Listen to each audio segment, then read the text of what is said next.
Today, inshallah, we are continuing with the legacy and the life of Sayyidah Hafsah.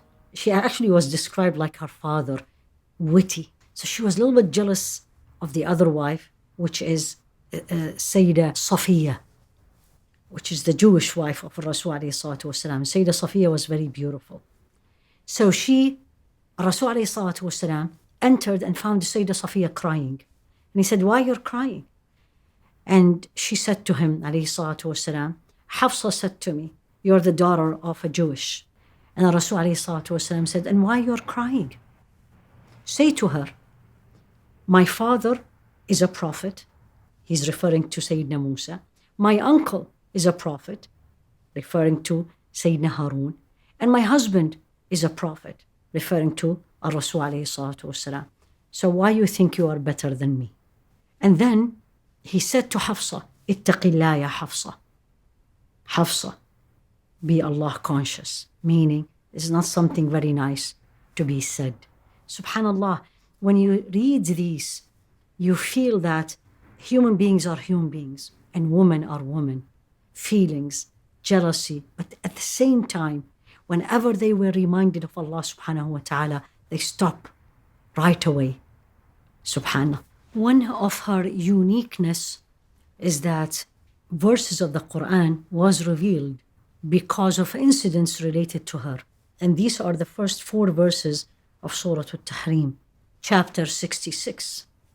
And there is more than one narration on the commentaries of the surah, but one of them is that she became very close to Sayyidah Aisha. And Rasul alayhi salatu wasalam used to spend time equal between his wives before he spent the night with the wife that is her turn for that day. They both noticed that he is spending a little bit longer time with the Sayyidah Zainab bin Jahsh. As we said, she was very beautiful. So both became a little bit jealous. And they made a plan.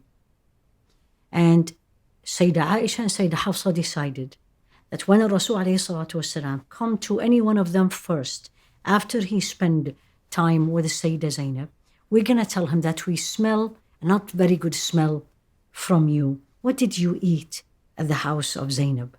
And then they did. And the first one he entered was to Sayyidah Hafsah. So she asked him, "There's a smell coming. What did you eat?" And he said, "Honey." And then he went next to Sayyidah Aisha's house, asked the same question, and he said the same thing. And he said, "That's it. I am not going to eat honey anymore."